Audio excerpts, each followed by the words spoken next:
sobre tus brazos para conquistar las promesas que Jesús nos da.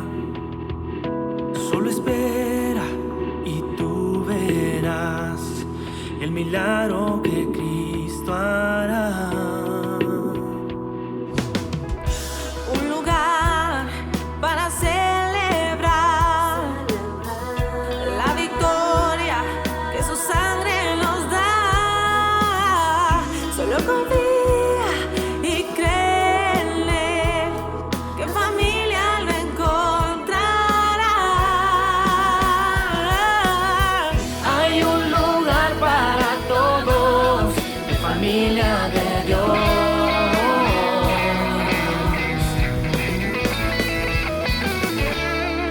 Familia de Dios.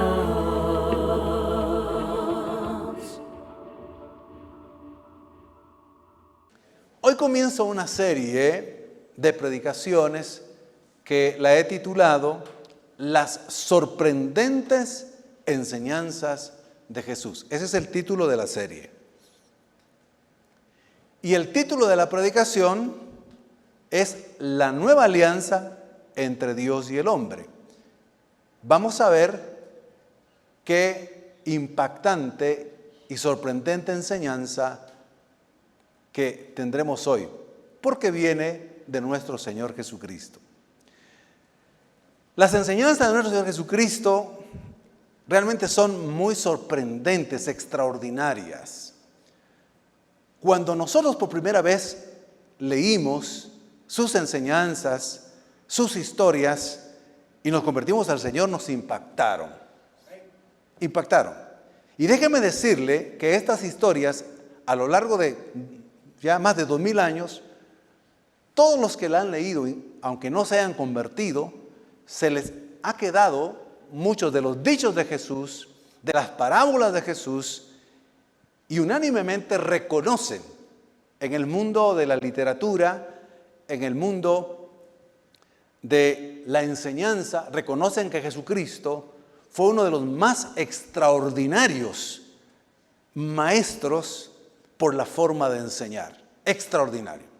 Ahora, nosotros no lo conocemos solo como maestro, lo hemos conocido como nuestro Salvador personal. Pero aquellos que no le conocen como Salvador personal, reconocen que fue un extraordinario maestro.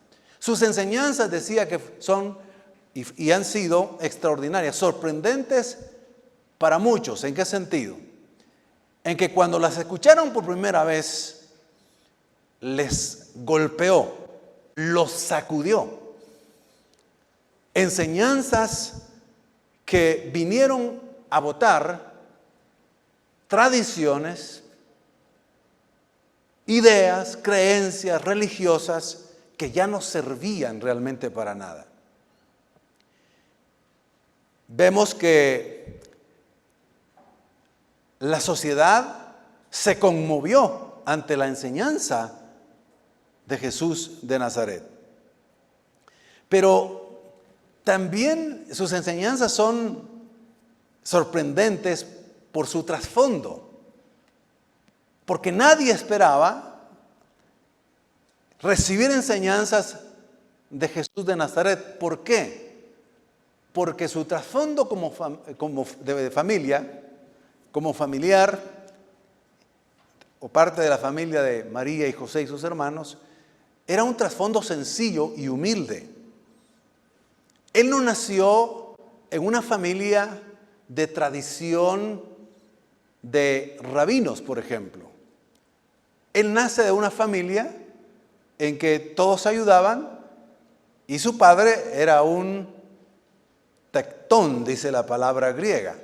Se ha traducido normalmente como carpintero y es correcto, pero explicamos en una ocasión que la palabra tectón es una palabra que se usa junto con la palabra arquitectón, arquitecto, la que escuchamos ahora y entendemos como arquitecto. Es el que enseña, diseña y construye. Entonces, realmente él era un constructor, era un artesano y también carpintero. Entonces era una familia no de sacerdotes, no de maestros, no de rabinos. Su condición económica, digamos que era humilde, era sencilla. Y cuando él comienza a enseñar, muchos se escandalizaron y otros se maravillaron. Se escandalizaron aquellos que sabían que para poder enseñar la religión judía, o todo judío que quería enseñar la ley, la Torá o el Antiguo Testamento, tenía que llenar ciertos requisitos. Tenía que pertenecer a una escuela de interpretación, haber estudiado en ella, ser egresado de esa escuela de interpretación de los textos hebreos, del texto sagrado, y también haber sido ordenado, porque se ordenaba a los maestros y luego se les autorizaba enseñar. También podían enseñar aquellos que, habiendo estado en una de las escuelas de la época, llegaba a ser el jefe de la sinagoga, el director de la sinagoga. Eran los autorizados realmente en el mundo religioso de aquella época. En el mundo en que también el poder político reconocía eso. Pero Jesús no estudió en ninguna escuela rabínica, no fue egresado de ninguna escuela de rabinos, tampoco era jefe de una sinagoga. Pero Jesús estaba lleno del Espíritu Santo. Oiga bien, pero Jesús tenía la autoridad del Padre. Conocía la Escritura, tenía una conducta intachable, sin pecado, y un gran amor por los perdidos. Y eso fue suficiente para ser uno de los maestros, salvador y maestros más grandes que ha existido. Gracias a Dios por eso.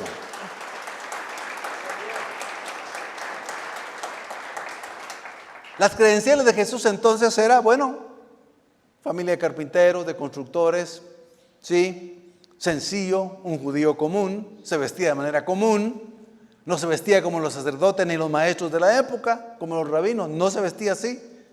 Era como uno de los demás, esas eran sus credenciales.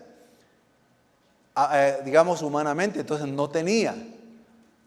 Pero, reitero, tenía la autoridad del Padre, el poder del Espíritu, el conocimiento de la Escritura, una conducta intachable y un gran amor por los que estaban perdidos. Y eso fue lo que golpeó y sacudió a la sociedad religiosa de aquel entonces. Porque decían entonces, ¿y cómo está atreviéndose a enseñar? Y entonces dijeron, no, no es de la escuela de Gilel, de Shammai o de las escuelas de Galilea. No. ¿Quién es? Es el hijo del carpintero, es el hijo de José y María. Nosotros le conocemos, creció en Nazaret. Y otros decían por ahí, habían dicho, ¿podrá salir algo bueno de Nazaret? No, hombre, de ahí no sale nada bueno. Entonces empezaron a alborotarse, porque cuando él enseñaba, a todos los que le escuchaban con sinceridad, o por lo menos con atención, cautivaba sus corazones, impactaba sus vidas y sus mentes. Y comenzaron a notar que sus enseñanzas eran enseñanzas que les producía gozo, les producía libertad, les producía esperanza y producía en ellos un entusiasmo que jamás habían sentido cuando escuchaban a los rabí, saduceos, fariseos y cualquier otra clase de maestros. Entonces comenzaron a decir, este hombre verdaderamente enseña con autoridad, no como los escribas. Claro, ellos sabían de la ley, eran egresados, si sabían escribir, habían estudiado, tenían su título de magíster, de doctorado, de licenciatura. Por supuesto no es malo estudiar, pero ellos decían, tenemos las credenciales y a nosotros no nos escuchan, a nosotros no nos siguen, más bien nos huyen. Pero tras las enseñanzas de Jesús se están yendo todos con Él. ¿Qué es lo que pasa? Y comenzaron a indagar por qué es que seguían a Jesús. Bueno, una de las primeras cosas que Él dice ante los que le van a escuchar está en Lucas 4:18 y en esta traducción dice así, 4:18, 19. Ahí está Jesús como un judío común y corriente que podía leer, los que podía leer parte de la Escritura. Pasó, le dieron el libro y el rollo de Isaías y comenzó a leer este texto. El Espíritu del Señor está sobre mí. Me ha ungido para proclamar buenas nuevas a los pobres. Me ha enviado a proclamar libertad a los cautivos. ¿Qué tipo de enseñanza y qué tipo de predicación?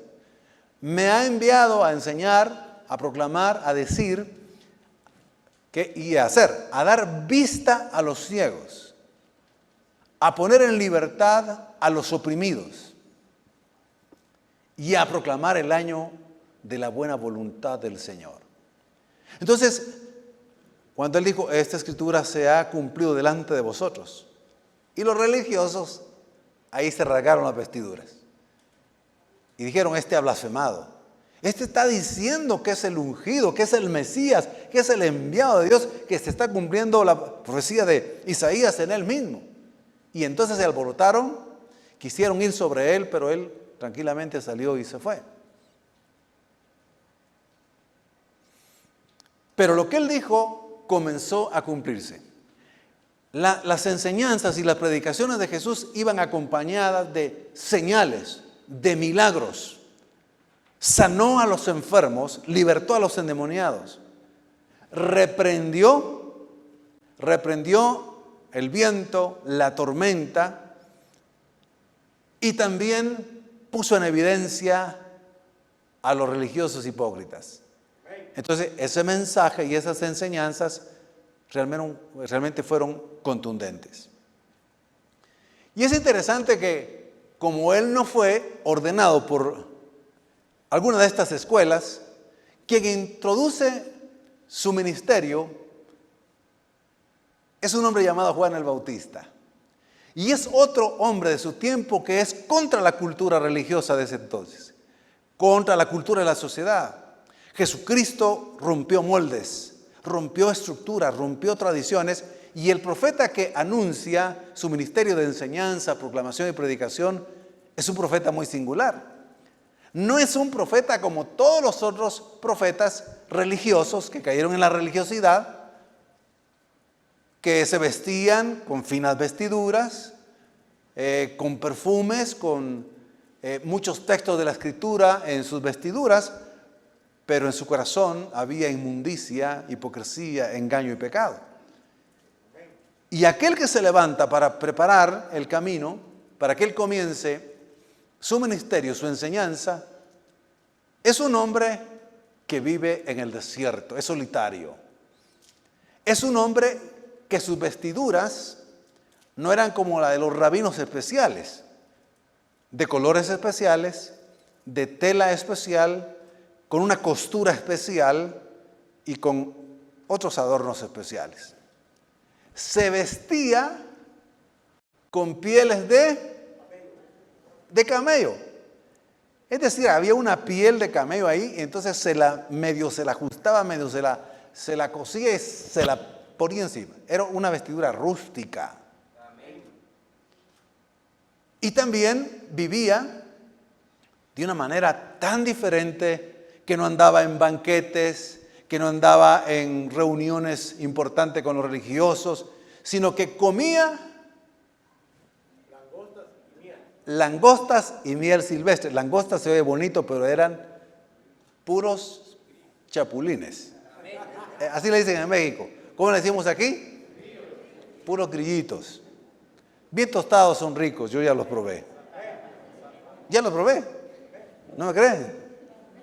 Un hermano que estudió en el seminario de México hacía el esfuerzo de la frontera venirse. Mire cómo son las cosas. Cada sábado cuando estábamos presencialmente y se venía de madrugada, bueno, de madrugada o un día anterior. Eran muchas horas de camino. Entonces él, para agradarnos, nos traía esos snacks especiales. Dijeron, mire que estos snacks son crocantes, truenan, ricos para comer. Y yo los vi. Dije, no se ven mal. Y los agarré. Sí me dio la impresión de que era algo así como los sopopos de mayo que hemos comido algunos. No nos hagamos tampoco. ¿Algunos de ustedes han comido sopopos de mayo? Yo he comido. Lo malo es que ahora ya no salen en mayo, sino que se atrasan un poco en junio, en julio. Y ahora pues ya no se come mucho, pero yo los probé y dije, exquisitos. Con un poco de chile, limón, bien crujientes. Y lo que más me impresionó es que yo leí qué nutrientes tenían, mire, de lo mejor. Bueno, ya me desvié un poco, pero el punto es que el profeta vivía de esa manera. A este profeta finalmente pues también lo rechazaron, aunque muchos escucharon el mensaje. Entonces, vemos que una de las enseñanzas más sorprendentes es la que les voy a compartir hoy. Nosotros ya no la vamos a ver tan sorprendentes porque ya nos acostumbramos y hay que tener cuidado cuando uno se acostumbra a las bendiciones de Dios, a las doctrinas que escucha y no nota lo extraordinario que ha sido esa enseñanza. Y se relaciona con la enseñanza de la nueva alianza o el nuevo pacto que Dios hizo o que Dios hace entre Dios y los hombres cuando Cristo viene y lo hace en su vida y en su ministerio. Y esa nueva alianza el Señor la enseña en el contexto de lo que hemos conocido como la cena del Señor. Para nosotros es una bendición, entendemos el significado en lo esencial, pero para aquellos de aquel entonces, escuchar esta nueva doctrina, esta nueva enseñanza fiel, verdadera, era desmoronar 1800 años de enseñanza basada en la ley, la ley ceremonial, en los ritos religiosos, y Jesús se las enseña así. Lucas 22, 14, 20. Cuando llegó la hora, Jesús se sentó a la mesa y los apóstoles se sentaron con él. Entonces les dijo, ¿cómo he deseado comer con ustedes esta Pascua? Es decir, esta Pascua se le conocía también como la cena del Cordero Pascual. El que se sacrificó, ahí comenzó cuando Israel partió de Egipto y Dios lo libertó de la esclavitud. Tuvieron que sacrificar un cordero, asarlo a la brasa, la sangre derramada la colocaron en los dinteles, no sufrieran muerte. Entonces, ¿cómo he deseado comer con ustedes esta Pascua? Antes de que padezca la muerte, la pasión y la muerte. Porque yo les digo que no volveré a comer hasta su cumplimiento en el reino de Dios. Y Jesús tomó la copa y dio gracias y dijo, tomen esto, tomen la copa, repártanlo entre ustedes, los discípulos. Porque yo les digo que no volveré a beber del fruto de la vid hasta que venga el reino de Dios. Luego tomó el pan, lo partió y dio gracias. Y les dio. Y al tiempo que les estaba dando, les decía, esto es mi cuerpo, que por ustedes es entregado. Hagan esto en memoria de mí. Veamos el 20. De igual manera, después de haber cenado, tomó la copa y les dijo, esta copa es el nuevo pacto en mi sangre, que por ustedes va a ser derramada. Cuando ellos escucharon esto, aunque el texto no lo dice, ellos estaban recibiendo la enseñanza más revolucionaria, en el buen sentido de la palabra, en ese momento. Los que conocían y practicaban algo de los ritos sacrificiales y estaban acostumbrados a comer la Pascua, es decir, las hierbas amargas, el cordero asado, cada año lo hacían, recordando la liberación de Egipto. Y entonces les dice, ahora les está enseñando que a partir de ese momento se dejaría de creer esa doctrina, esa enseñanza y de practicarla.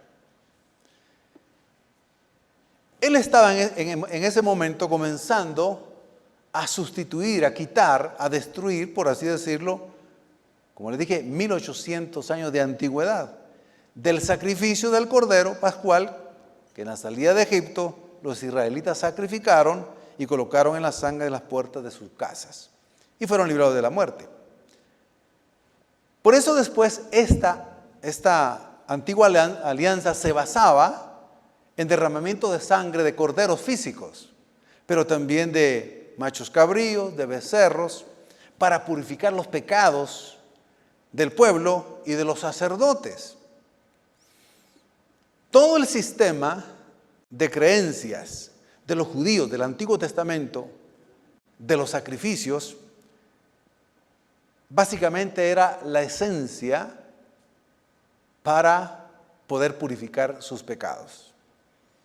1800 años practicando los sacrificios, llevándolo a los sacerdotes, rociando la sangre, el sacerdote pues entrando al lugar santo, el sumo sacerdote una vez al año entrando al lugar santísimo, pero habiendo tenido que derramar sangre de corderos y otros animales. Y cada vez que había reunión y necesitaban y querían purificar sus pecados, pues tenían que derramar sangre de animales. 1800. Y de pronto Jesús les dice, eso se ha terminado. Eso ha tenido su cumplimiento, pero ahora ya no es útil. Está en desuso. A partir de ahora ya no es efectivo. Y les va a explicar por qué.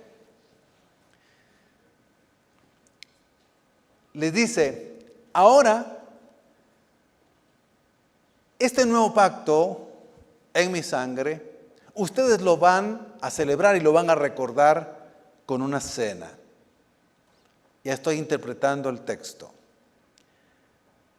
La van a celebrar comiendo pan sin levadura, porque la levadura ha tipificado siempre el pecado. El pan sin levadura. Recordando que ese pan simboliza mi cuerpo que será entregado por ustedes en la cruz. Seré crucificado. Ustedes van a recordar y a celebrar esta nueva alianza que Dios está haciendo con ustedes por amor a ustedes, por misericordia a ustedes. La van a recordar tomando del vino nuevo, que simboliza la sangre que yo voy a derramar en la cruz por ustedes. Y todos los discípulos estaban así, como ustedes que no están entendiendo mucho. Así como... No, ustedes están entendiendo. Digo esto para que no se me duerma. Pero ellos sí estaban realmente sorprendidos. Estaban así como que, sí, Señor, está bien, ¿verdad? Sí. Pero no podían captar todo eso porque después de haber creído tanto, mis queridos hermanos, si algo cuesta quitar son las creencias que se han metido aquí y aquí. Las tradiciones, las supersticiones, los mitos, todo eso que uno ha creído por años, después le dicen a uno no es así, dice, pero entonces ¿cuánto tiempo? ¿Verdad? Claro, en este caso pues había sido útil de una manera específica, pero había llegado su fin. Y Él les dice, cada vez que ustedes celebren este nuevo pacto, esta nueva alianza que Dios hace con ustedes, se recordarán de mí. Se recordarán de mi muerte en la cruz.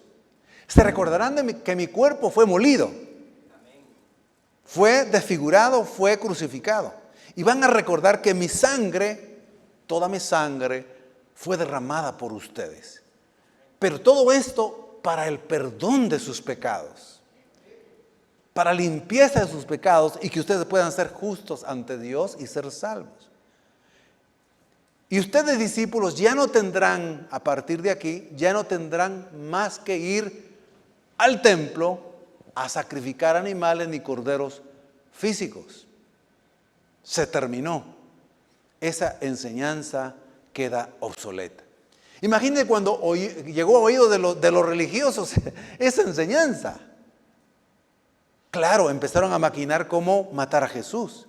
Dijeron, este hombre está loco. Ni es egresado de la escuela de Gilel, ni de la Shammai, ni de otra escuela de Galilea. ¿Quién es este? ¿Quién se cree? Ahora, lo que nos preocupa es que la gente le está creyendo porque las multitudes se van con él. Claro, porque el mensaje venía de Dios y llegaba a los corazones, llegaba a las mentes y los transformaba. Ahora, los religiosos cara dura, porque el religioso es cara dura, mi querido hermano, no entiende uno. Cuando uno es religioso, uno está pegado a la religiosidad y no quiere conocer la verdad. Ellos decían, no, esto es herejía, esto es blasfemia. Ahora los discípulos estaban creyendo, pero lo hacían de una manera todavía asimilándola.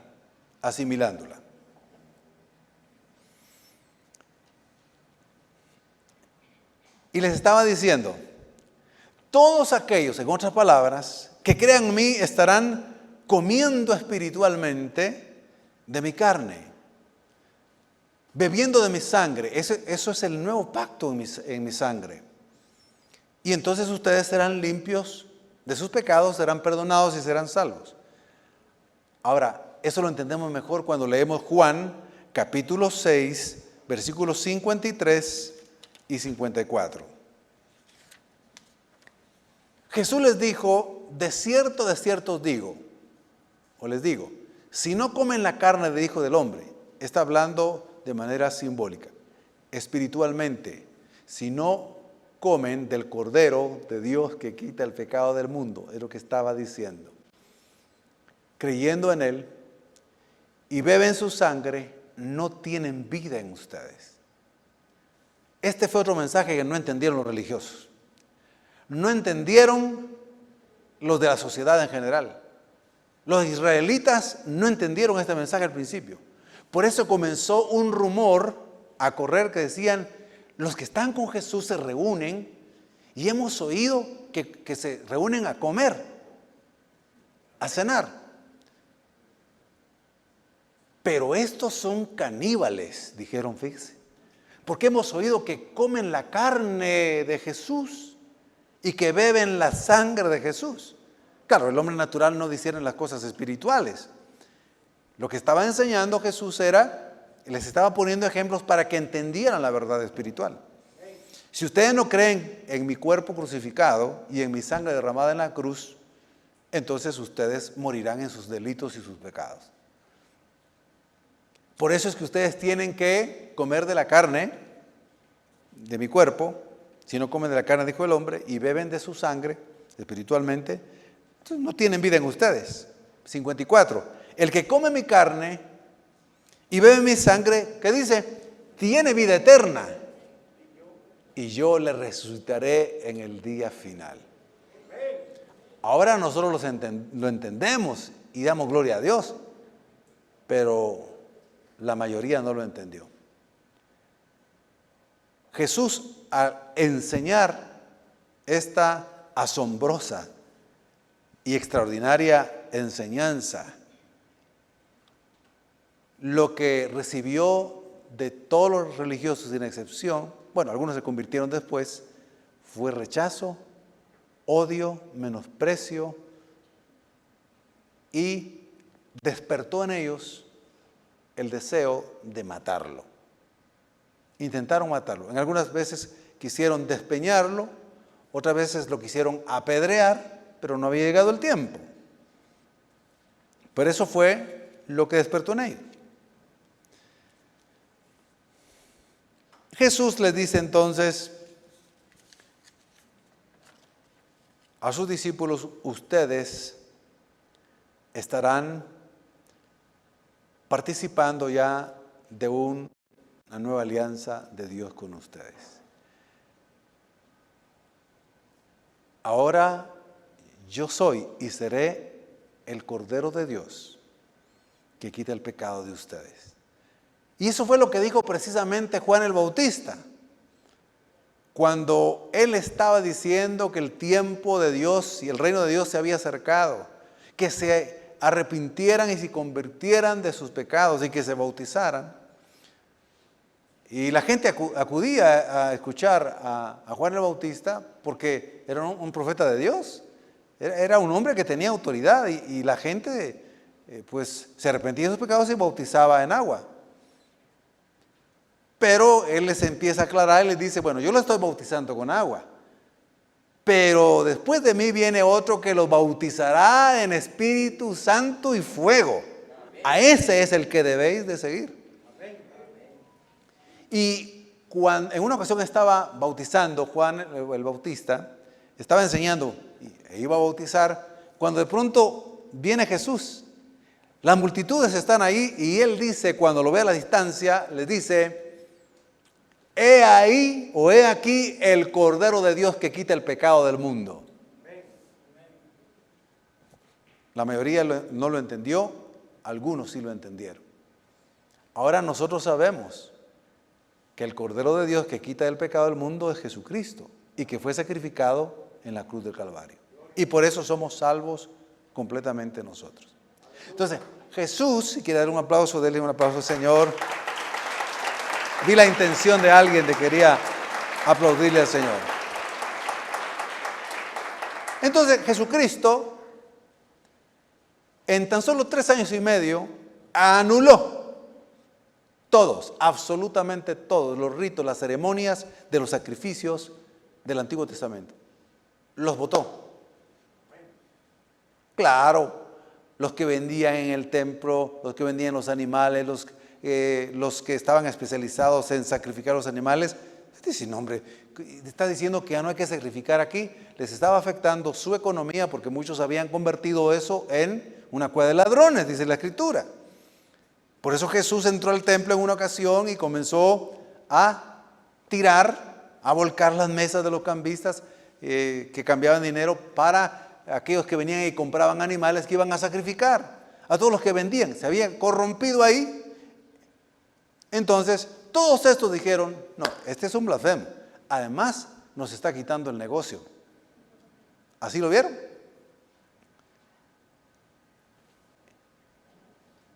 Y Jesús, entonces, sabía que esa nueva enseñanza, aunque era sorprendente y era bienvenida por la mayoría, rechazada por los religiosos más importantes, por las familias más importantes, nobles de la época, de nobleza, realeza humana, ¿verdad? Y también los que tienen el poder político. Pero ese mensaje fue tan bien recibido por todos aquellos, por todos los necesitados, por los marginados de la sociedad, por los pecadores, por las prostitutas, por los ladrones, por los leprosos, por la gente que no tenía otra opción y que la religión había sido más bien un impedimento para que ellos fueran salvos. Imagínese usted que en la sinagoga o en el templo no podía entrar alguien que tuviera un defecto físico de nacimiento. Mire la religión cómo excluye, cómo la religión, en lugar de dar buenas noticias a las personas, les pone cargas. En el santuario no podían entrar, o más bien dicho, en la sinagoga y en los templos judíos, no podían entrar un leproso. Y Jesús va y se acerca a los leprosos y les predica y les anuncia la buena noticia de que Dios lo ama y que sus pecados pueden ser perdonados si creen en Él, sencillamente. Es por fe, no hay que pagar nada, no hay que comprar un cordero, no hay que comprar un becerro, no. Si creen en mí, el que cree en mí tiene la vida eterna. Ese era el mensaje sencillo. Si eres pecador y te arrepientes de tus pecados, yo te perdono. Pero la ley te acusa. Los religiosos te acusan. Si eres un adúltero y estás cansado de la vida de adulterio porque no te produce satisfacción, te arrepientes de tus pecados, yo te perdono, no te condeno. Es el mensaje que te traigo de parte de Dios Padre. ¿Por qué? Porque yo he muerto o moriré por ti en la cruz y derramaré mi sangre por tus pecados. Uno puede ver el contraste de la ley y sus sacrificios y de esos 1800 años aproximadamente con el mensaje de gracia, de misericordia de Jesucristo. Choca. ¿En qué pasaje? Bueno, en muchos, pero les voy a comentar uno nada más. El pasaje, la historia de aquella mujer que fue encontrada en el pleno acto del adulterio. El adulterio y las fornicaciones han sido de los pecados más practicados desde el principio que entró el pecado al mundo. Y era condenado, según la ley, por medio de apedrear a aquel que se le comprobaba un adulterio. Si esa ley hubiera seguido durante muchos años y se hubiera puesto al pie de la letra, ¿cuántos se hubieran muerto o cuántos nos hubiéramos muerto? Sí, es la verdad. Pero el mensaje de la gracia y la misericordia de Dios, estás a tiempo si te arrepientes. No importa cuánto has adulterado, no importa cuánto has fornicado, no importa cuán miserable eres, no importa si eres leproso, no importa si has robado, no importa incluso si has cometido algún asesinato, no importa si has sido con brujos, no importa. Pero el pasaje que les quería mencionar es el siguiente.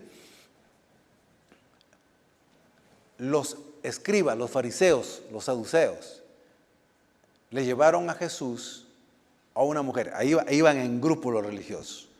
Aquellos que tenían su formación en las escuelas y todo lo que he mencionado, y que eran ordenados, etcétera, etcétera. Llegan con una mujer, la llevan. Aquella mujer, qué vergüenza para esta mujer, qué humillación. Efectivamente, pues ellos afirmaban haberla encontrado en el pleno acto del adulterio. Lo raro es que no habían traído al hombre con quien estaba adulterando. La religión es hipócrita también, manipula. Algunos intérpretes dicen, quizá alguno de ellos pudo haber sido el que estaba adulterando. Así dicen algunos comentaristas. ¿O por qué no trajeron al hombre? Bueno, porque en la cultura de aquel entonces el hombre se le perdonaba un poco más o se le pasaba por alto y a las mujeres no. Pero esa era la corrupción de la religión de ese entonces. Porque la ley sí decía que a ambos, hombre y mujer, se les debería de apedrear. Le llevaron a esta mujer, le dijeron, Jesús, maestro, le decían. Pero a veces le decían maestro más no con sinceridad. Tú estás enseñando y dices que conoces bien la ley, vamos a ver qué dices de este caso. Te traemos a esta mujer y la encontramos en el pleno acto de adulterio. La ley de Moisés dice que debemos de apedrearla. ¿Procedemos? ¿Qué dices tú? Los religiosos dijeron, hoy sí, vamos a ver qué dice este Jesús. Porque habla de amor, de misericordia, de compasión y también habla de que pues ama a Dios y si ama a Dios deberá guardar la ley. A ver qué hace, a ver qué dice. Y ahí hay una enseñanza extraordinaria también de Jesús. Primero, no les contesta. Se inclina, se agacha y comienza a escribir. ¿Qué estaba escribiendo ahí? No se sabe. Pero algunos han pensado, han creído que estaba escribiendo los pecados de todos esos religiosos que estaban acusando a aquella mujer. Bueno, el asunto es que estaba escribiendo. Hizo como que no oía. Eso se llama sordera técnica ahora. A veces funciona. Cuando alguien está diciendo y hablando, usted hace como que no oye. Entonces se baja la persona, ¿verdad? Como no dice nada Jesús, dice, Jesús, perdón, disculpa, quizá no nos escuchaste. Queremos contar, y tal vez alzaron más la voz, queremos decirte que esta mujer fue encontrada en adulterio. Moisés dice que debemos de apedrearla. ¿Tú qué dices? Y no les vuelve a contestar Jesús. No contesta Jesús en ese momento. Pero de pronto, como insisten, se pone en pie y los mira. Y les dice esta extraordinaria respuesta. El que esté libre de pecado, que lance la primera piedra. Adelante. Y se volvió a agachar y siguió escribiendo. Y dice el relato que aquellos religiosos acusados por su conciencia les dijo, mira, vos codiciás, adulterás en el corazón, fornicás, mentís, robás, te aprovechás de las viudas. Dice, hay un texto que dice que así, te aprovechás de esto, te aprovechás de lo otro. La conciencia les empezó a hablar. Entonces dice la Escritura que de uno por uno, bueno, habían tomado piedras, comenzaron a soltar las piedras, o si habían agarrado algunas piedras, y uno a uno se fueron.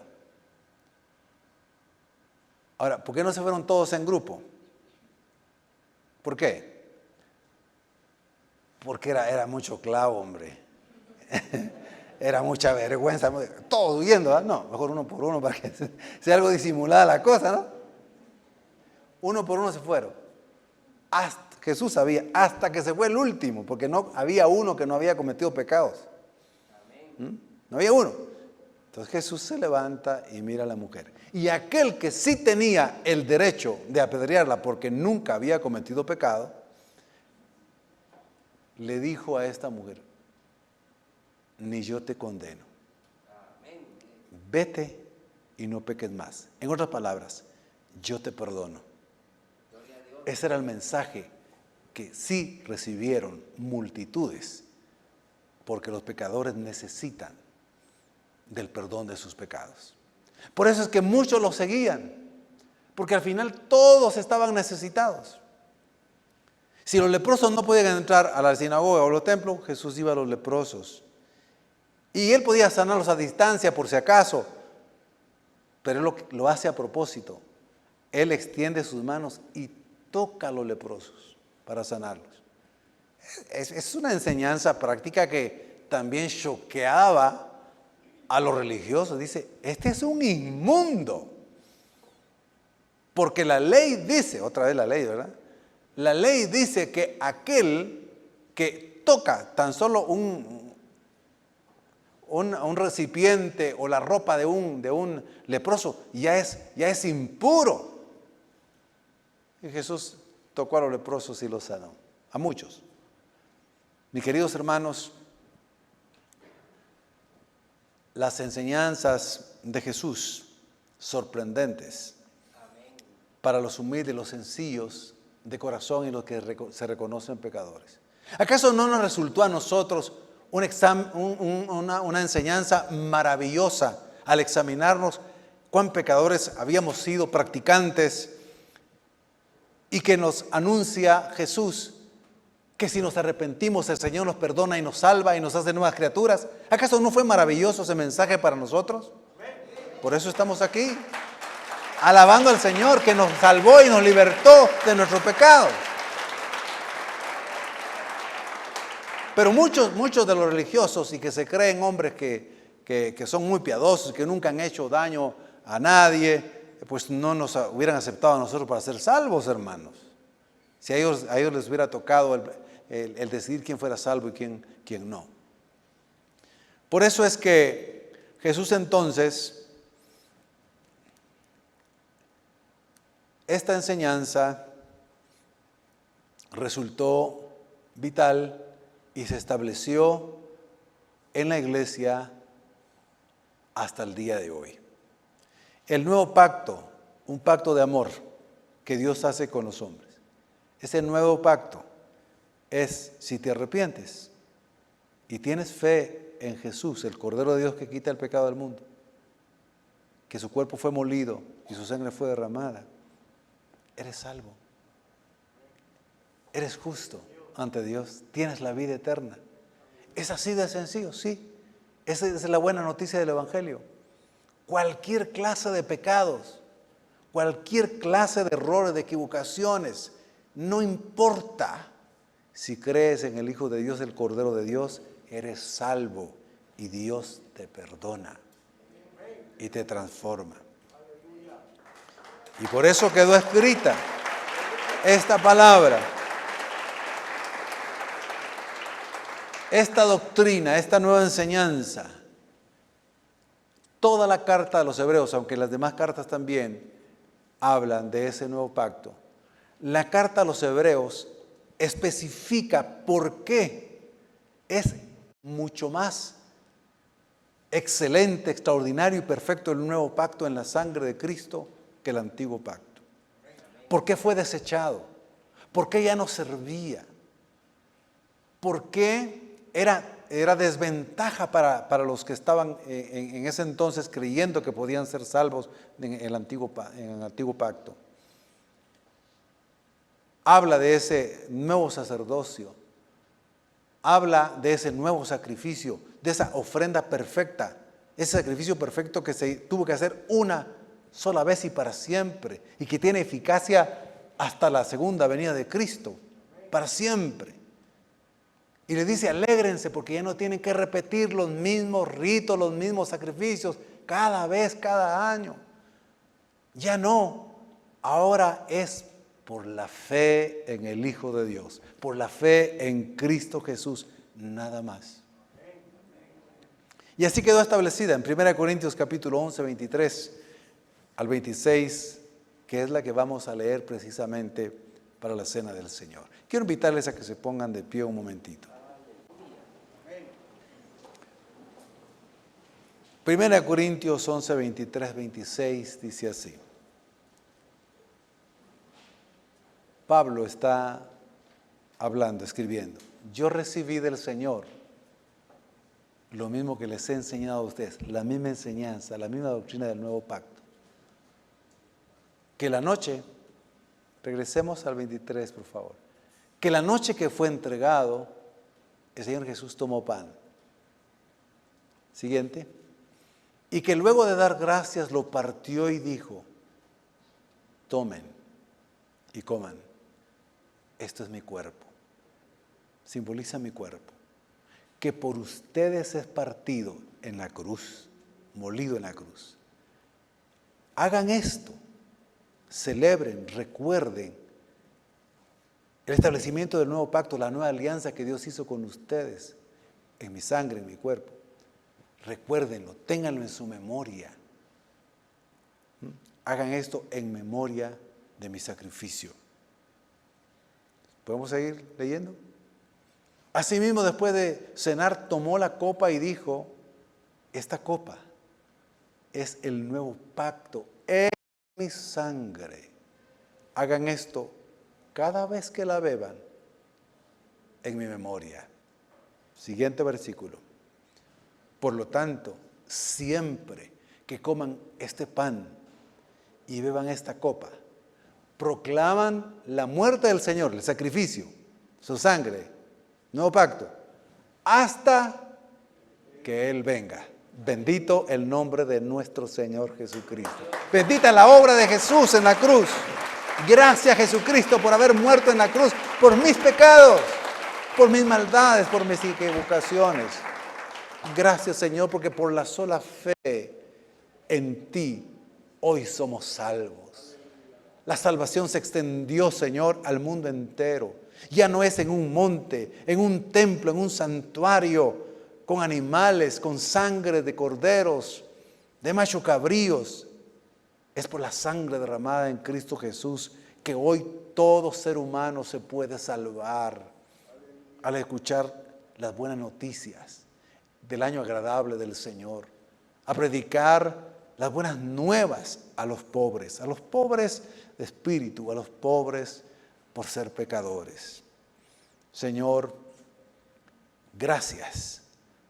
No merecemos nada, pero tuviste misericordia de nosotros, nos salvaste, abriste nuestro entendimiento y por el Espíritu pudimos ver que Cristo es el Cordero de Dios que quita el pecado del mundo.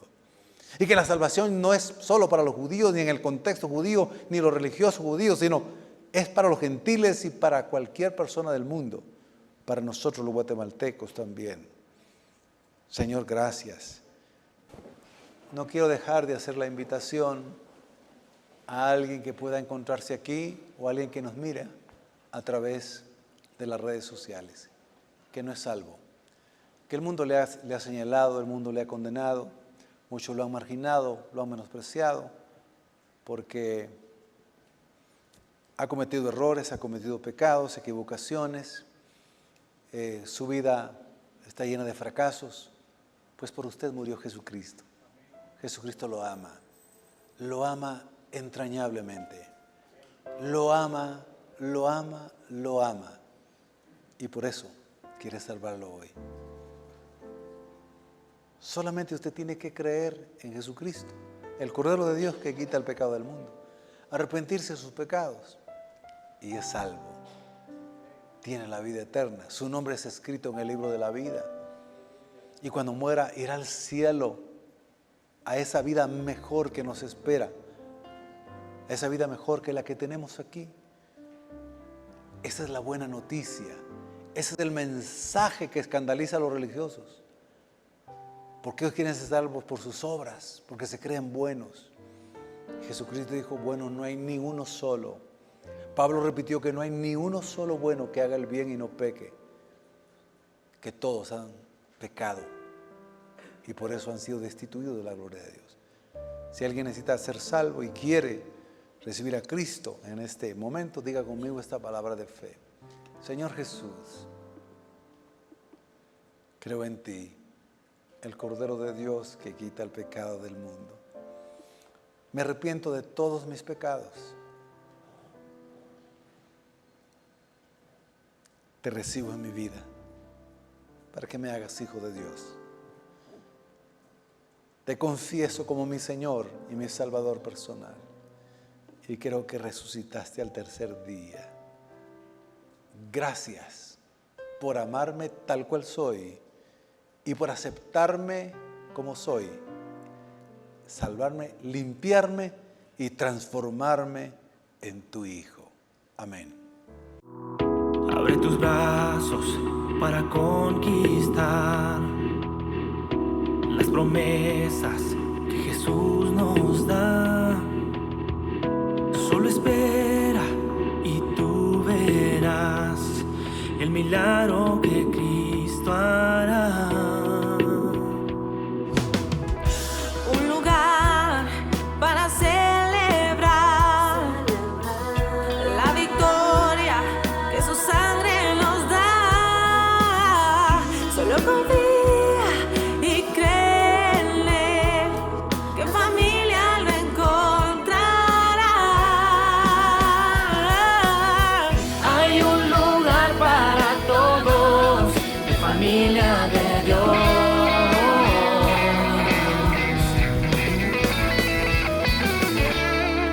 Familia de Dios.